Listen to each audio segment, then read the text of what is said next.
Agora na Verde Vale, Jornal do Meio-Dia. As notícias de Mineiros e região. Jornal do Meio-Dia, Verde Vale. 12:08, olá, uma ótima tarde para você. Estamos começando aqui pela Verde Vale FM, mais uma edição do Jornal do Meio-Dia. Hoje é quarta-feira, 13 de julho de 2022. Participa dessa edição o repórter J. Pereira. Vamos aos destaques dessa quarta-feira. Contas de luz terão redução média de 5% em 8 estados brasileiros. Cana-de-açúcar, safra deve crescer e pode perder a qualidade. Médico preso por estupro pode responder por violência obstétrica. Planos de saúde terão que cobrir terapias de forma ilimitada. Essas e outras notícias você confere a partir de agora no Jornal do Meio-Dia. Jornal do Meio-Dia. A notícia como ela é. Jornal do Meio-Dia. A apresentação da Liana Oliveira. E as contas de luz terão uma redução média de 5,2% em 8 estados brasileiros. A matéria você confere com Rafaela Martinez. A diretoria da ANEEL aprovou nesta terça-feira a revisão tarifária extraordinária de 2022 nas contas de luz de 10 distribuidoras de energia. O impacto médio estimado para o Brasil é de uma redução de 5,2% do valor pago pelos consumidores residenciais. Os reajustes foram revistos em função da Lei nº 14.385 de 2022, que determinou a devolução de valores de tributos recolhidos a mais pelas prestadoras do Serviço Público de Distribuição de Energia Elétrica. A diretora-geral interina da ANEEL, Camila Figueiredo Bonfim Lopes, destaca que os valores serão individualizados. Depende muito dos montantes envolvidos em cada distribuidora, do momento em que essas ações foram instauradas pelas distribuidoras. Então, o impacto é diferenciado por distribuidora e algumas a gente viu aqui que tem um impacto superior a 8%. Então, não é uma redução pequena, não. É bastante significativa, tendo em vista os resultados dos reajustes tarifários que a gente tem observado no ano de 2022. Com a readequação, a partir de amanhã, as novas tarifas praticadas pela Energisa Borborema terão efeito médio a ser percebido pelos consumidores de menos 5,26% e os da Companhia Sul Sergipana de Eletricidade de menos 4,88%. Já os consumidores da Companhia Energética de Pernambuco perceberão uma redução de menos 4,7% e os da Energisa Sergipe de menos 4,47%. Consumidores da Enel Energia Rio terão redução de menos 4,22% e os da Enel Distribuição Ceará de menos 3,01%. Da mesma forma, o consumidor residencial da CPFL Paulista poderá perceber a redução de menos 2,44%, da CPFL Santa Cruz de menos 2,32% e da Neo Energia Coelba de menos 0,5%. Ao todo, há um saldo de cerca de 48 bilhões de reais em créditos tributários para serem usados frutos de impostos pagos a mais pelos consumidores na tarifa. Agência Rádio Web, produção e reportagem, Rafaela Martinez. E o preço médio cobrado pelo litro da gasolina em Goiás é o segundo menor do Brasil, de acordo com o levantamento feito pela Agência Nacional de Petróleo entre os dias 3 e 9 de julho desse ano. O valor médio cobrado no estado é de R$ 6,06. Só não é mais barato do que no Amapá, que é de R$ 5,54. Trata-se de um cenário diferente do que se observava nos meses anteriores a julho, em que Goiás aparecia nas primeiras posições do ranking das unidades da federação em que se cobrava a gasolina mais cara. A mudança tem a ver com a redução na alíquota do ICMS, anunciada pelo governador Ronaldo Caiado. Jornal do Meio-Dia. 12:12 e agora você confere as notícias do esporte com o repórter Alemão. Salve, salve! Quarta-feira, 13 de julho. Começo destacando oitavas de final da Copa do Brasil. Partidas de volta. Ontem, 2 partidas. Na Arena da Baixada, em Curitiba, Atlético Paranaense de virada 2, Bahia 1. No placar agregado, Atlético classificado 4-2. E no Mineirão, em Belo Horizonte, Cruzeiro 0, Fluminense 3. No agregado, Flu classificado 5-1. Hoje, às 19 horas, na Serrinha, em Goiânia, tem Goiás e Atlético Goianense. Na primeira partida, empate sem gols. Às 20 horas em Fortaleza, na Arena Castelão, tem Ceará e Fortaleza. Na primeira partida, o Fortaleza venceu pelo placar de 2-0. Às 21h30 em Santos, na Vila Belmiro, o Santos recebe o Corinthians. Na primeira partida na Neoquímica Arena em São Paulo, o Corinthians goleou por 4-0. E no Maracanã, no Rio de Janeiro, o Flamengo enfrenta o Atlético Mineiro. Na partida de ida no Mineirão, em BH, o Galo venceu por 2-1. Amanhã, às 20 horas, sempre no horário de Brasília, no Allianz Parque, em São Paulo, Palmeiras e São Paulo. Na primeira partida no Morumbi, o São Paulo venceu por 1-0. E às 21 horas no Newton Santos, no Rio de Janeiro, Botafogo e América. No Independência, em BH, na partida de ida, o Coelho venceu por 3-0. Agora falando de Copa América de Futebol Feminino na Colômbia.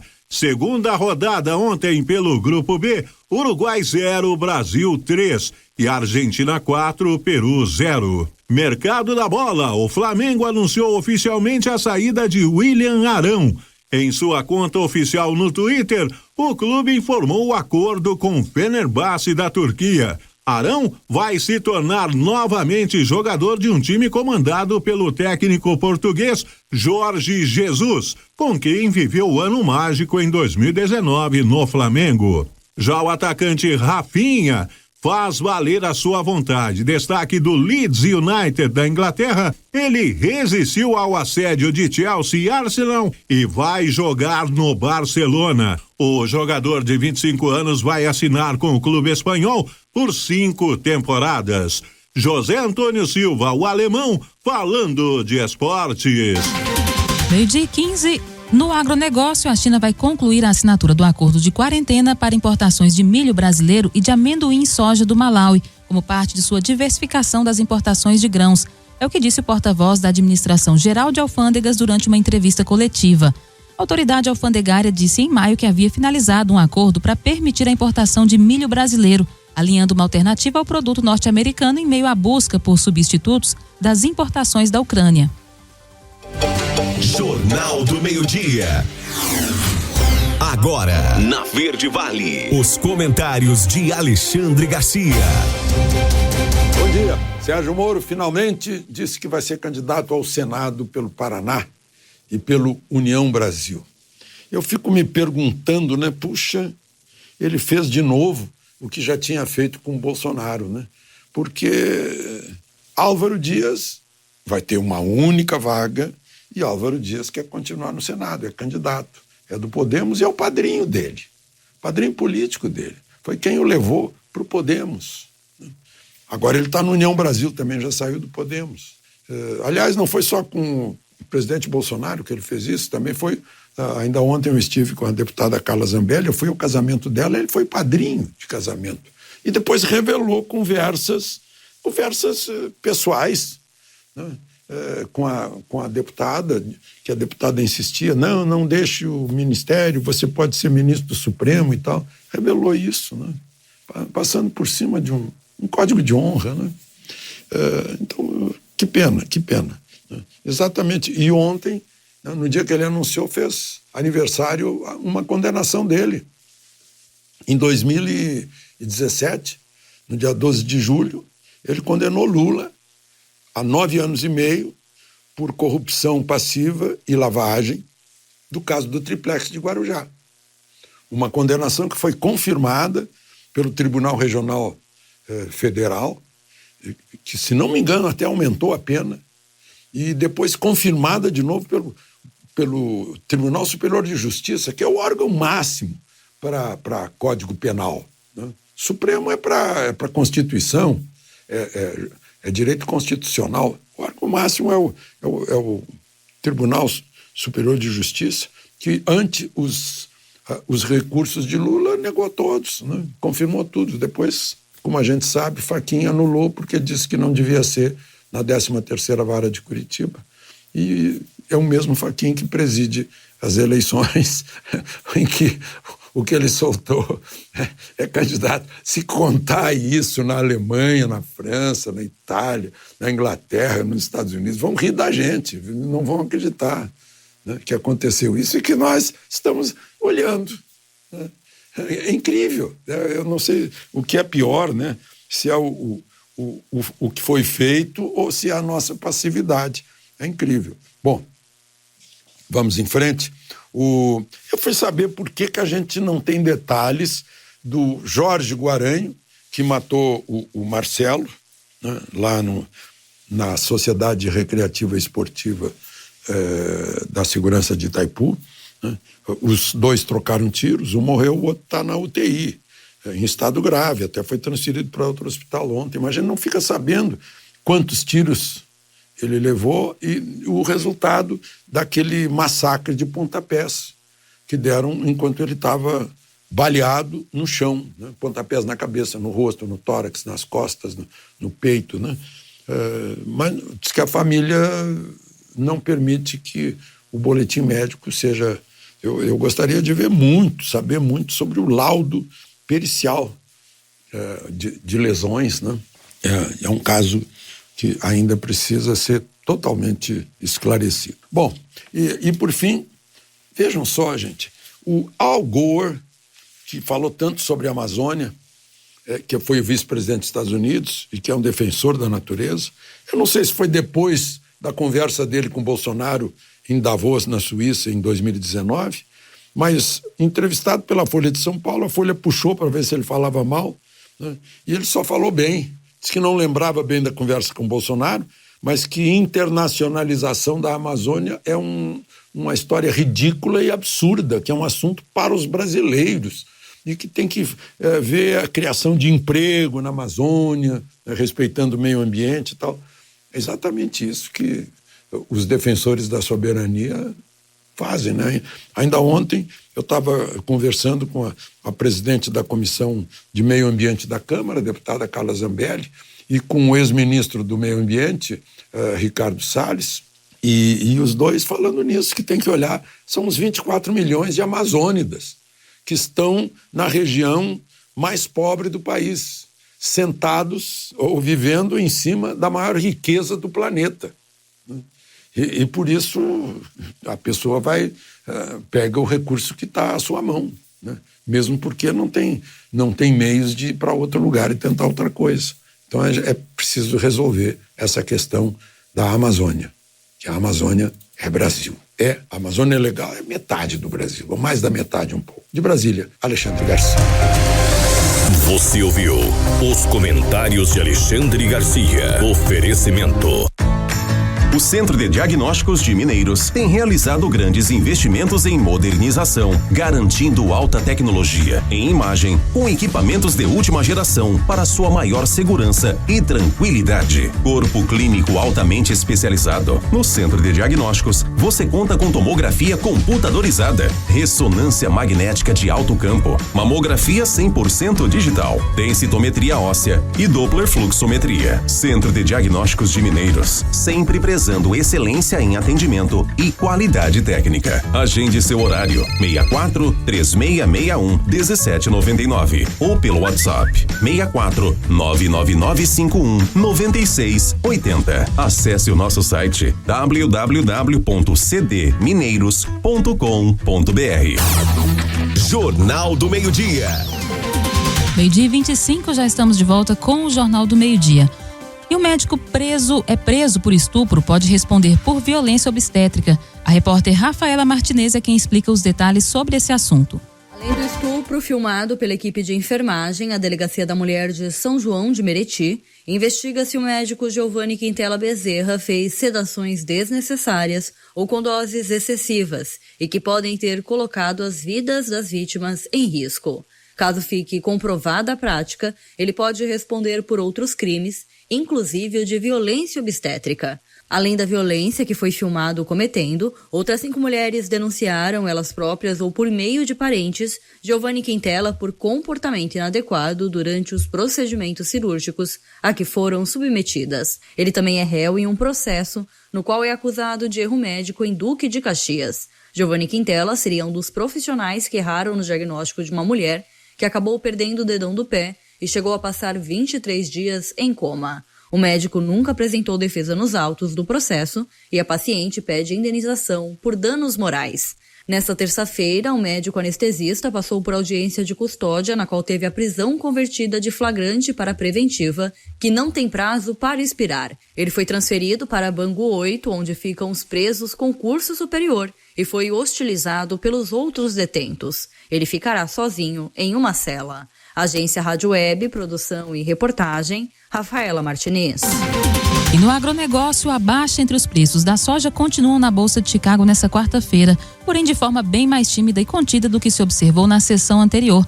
Os preços despencaram mais de 60 pontos.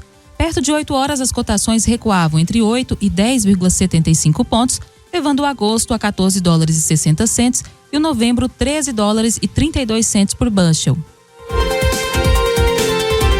E a casa deixada pela família que viaja nesse período de férias pode se transformar em criadouro do mosquito da dengue. Saiba quais cuidados tomar nessa matéria com Janda Nayara.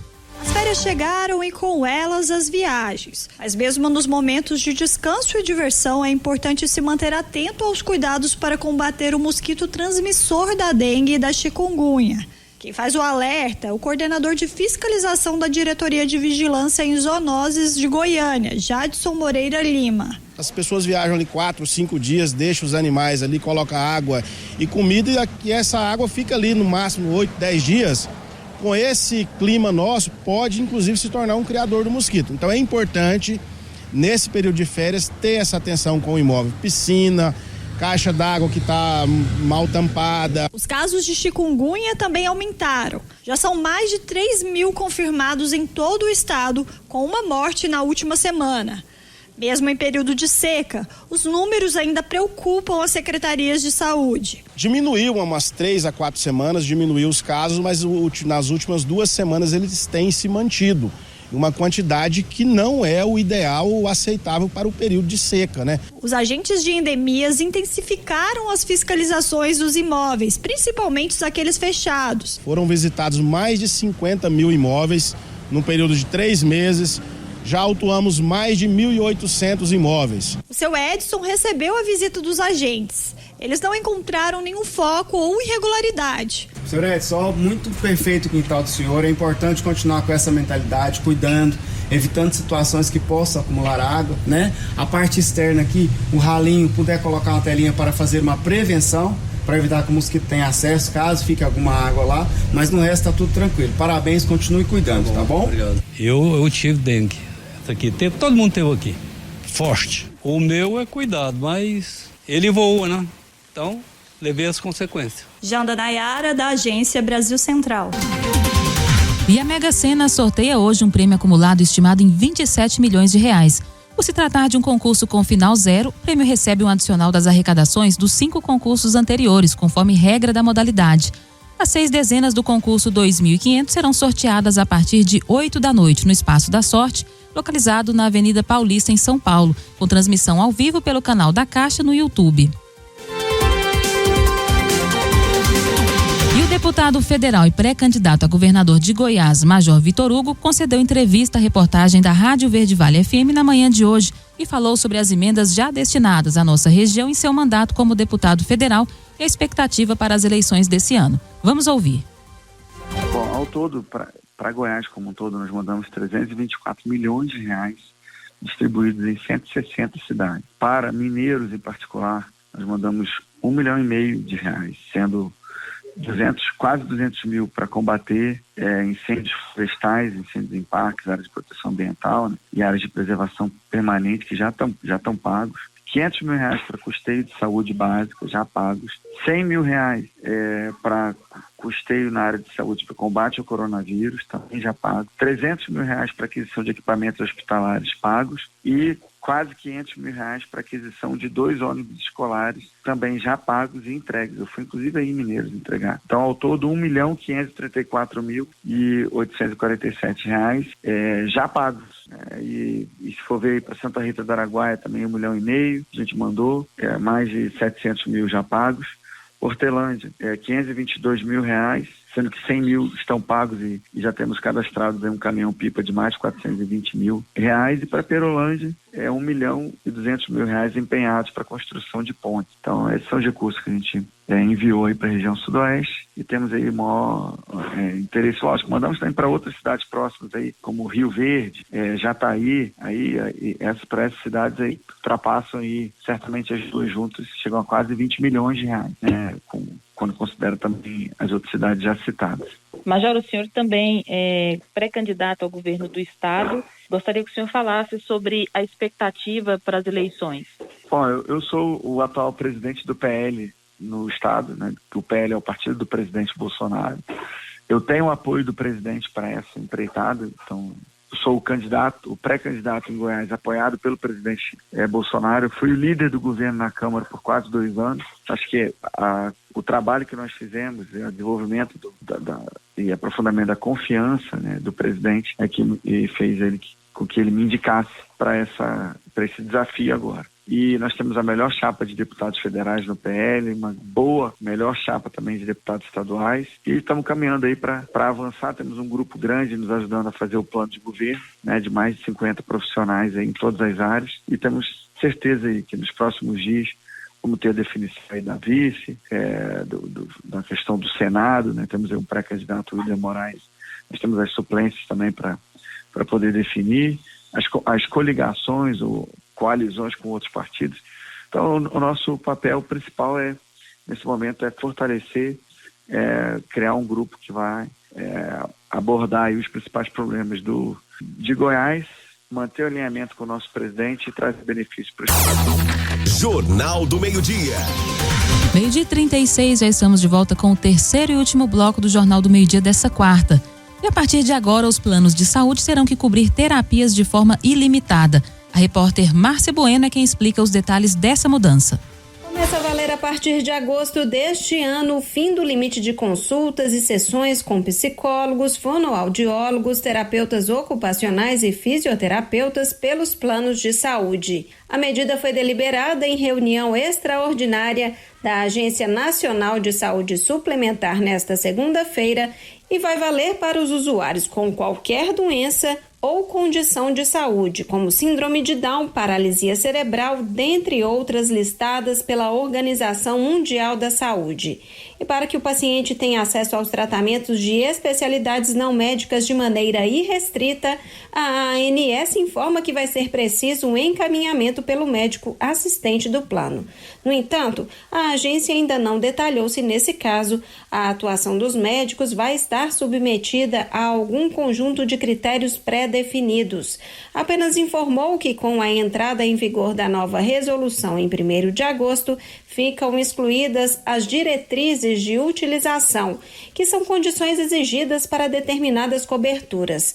A decisão ocorre menos de 15 dias depois que a agência acabou com o limite de sessões e consultas com psicólogos, fonoaudiólogos, terapeutas ocupacionais e fisioterapeutas no caso de usuários de planos de saúde com transtornos globais do desenvolvimento, como o autismo, por exemplo. Segundo a ANS, houve um entendimento de que todos os pacientes dos planos teriam o mesmo direito, desde que a necessidade para tais atendimentos fosse apontada por encaminhamento médico. Agência Rádio Web com informações de Brasília, Márcia Bueno. E foi publicado no Diário Oficial do Estado informações iniciais sobre o concurso da Polícia Técnico-Científica de Goiás, com 230 vagas disponíveis para 4 cargos. Na publicação ficou definido que a banca será o Instituto Americano de Desenvolvimento. Os salários vão de R$ 6.300 até R$ 12.100, de acordo com o cargo. A previsão é que as provas sejam realizadas no 2º semestre desse ano. Entre as vagas disponíveis, 90 são para auxiliar de autópsia, 52 para perito criminal, 84 para médico legista e 4 para odontolegista. Todos os cargos são de terceira classe. Segundo a Secretaria de Estado, um contrato deve ser assinado nas próximas semanas para que o processo de formação da comissão do concurso, elaboração do edital e cronograma sejam definidos. As informações devem ser divulgadas em breve. E no agronegócio, a safra da cana-de-açúcar deve crescer e pode perder a qualidade. Quem traz os detalhes sobre esse assunto é o repórter Diego Brião. A safra brasileira de cana-de-açúcar de 2022-2023, que começou oficialmente em abril, deve crescer 1,9% em relação à safra anterior, conforme projeta a Conab, que é a Companhia Nacional de Abastecimento. No entanto, de acordo com o que informa a Única, que é a União da Indústria de Cana-de-Açúcar e Bioenergia, desde o início da safra, a qualidade da matéria-prima colhida apresenta retração. A qualidade é mensurada em quilo de ATR, ou seja, açúcares totais recuperáveis por tonelada de cana-de-açúcar processada. No acumulado da safra, a queda é de 4,99% por tonelada em comparação com o período agrícola anterior. De acordo com o que explicou em entrevista concedida à agência Rádio Web, o engenheiro agrônomo de campo da linha Cana da Corteva AgriScience, Anderson Guerra, as condições climáticas de seca e geada impactaram negativamente a atual produção.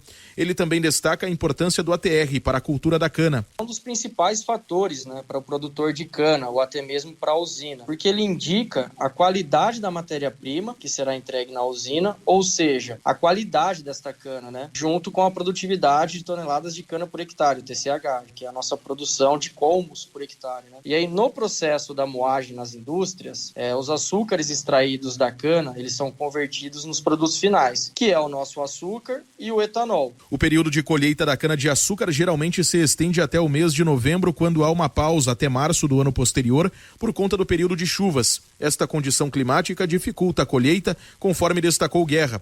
O engenheiro agrônomo de campo da linha Cana da Corteva AgriScience explica que, mesmo com a safra em andamento, os produtores têm alternativas para buscar a ampliação do ATR e, por consequência, da qualidade da produção. Uma delas é a estratégia da aplicação de maturadores, no qual esses maturadores, eles estimulam a planta a aumentar a conversão e o acúmulo de sacarose, que a sacarose é o açúcar que está dentro dos colmos, aí dentro da cana, que vai ser processado e transformado lá na indústria. Dessa forma, os produtores podem maximizar e melhorar a qualidade dessa matéria-prima. Segundo mostram os dados divulgados pela Conab, a região sudeste, que é a maior produtora de cana-de-açúcar do país, é responsável por cerca de 62% da produção nacional na atual safra.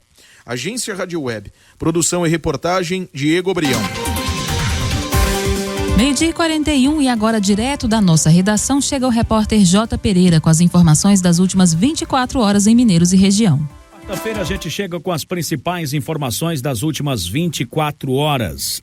O Corpo de Bombeiros faz um alerta pela quantidade de acidentes que estão acontecendo aqui no perímetro urbano e principalmente envolvendo motociclistas. E é claro, a gente sabe que mesmo estando correto, quem leva a pior é o motociclista. Muitas pessoas estão se machucando e com gravidade após desrespeitar a sinalização, andar em velocidade acima do permitido, enfim, N os motivos dos acidentes de trânsito. O Corpo de Bombeiros faz um alerta para que as pessoas redobrem os cuidados, ande dentro dos limites, respeite a sinalização e, é claro, muita atenção no trânsito, principalmente em vias onde está havendo a intervenção da Prefeitura com recapeamento.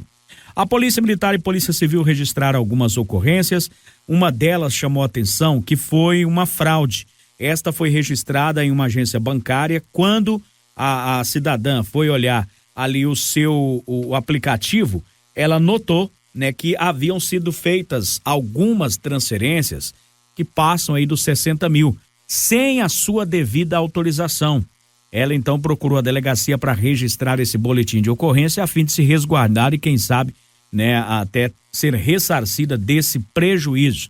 Algumas dessas transferências eram pagamentos de títulos aos quais ela não reconhece. O caso deve ser investigado. Essa é uma situação complicada. De repente você está ali tranquilo, vai abrir o aplicativo aí do seu banco e nota que todo o seu dinheiro, a sua renda, já não se encontra mais lá. Bate um desespero realmente aí no cidadão. Outras situações registradas, tivemos diversas confusões, principalmente envolvendo briga familiar. A polícia também registrou essas situações, as pessoas foram orientadas aí a como proceder, é claro, evitar esse tipo de confusão. Ainda falando aqui de nossa cidade, o homem que acabou matando o outro lá no Jardim Primavera, aliás, no setor Primavera, neste fim de semana, ainda não foi localizado pela polícia. O ideal seria que ele se apresentasse juntamente com o advogado. Essa situação de foragido, ela não é boa para ambas as partes, né? A gente sabe disso. Alguns familiares procuraram aí a entrar em contato, né, para dizer que até o dia do crime ele era um rapaz trabalhador, ou seja, também preocupados aí com esta situação dele, tendo em vista que muitas pessoas estão com medo aí dele por ele estar na zona rural aqui do município. Ele matou um homem, fugiu, a polícia teve notícias dele em diversas regiões, não sabe ainda a veracidade dos fatos, e o considera como um homem perigoso.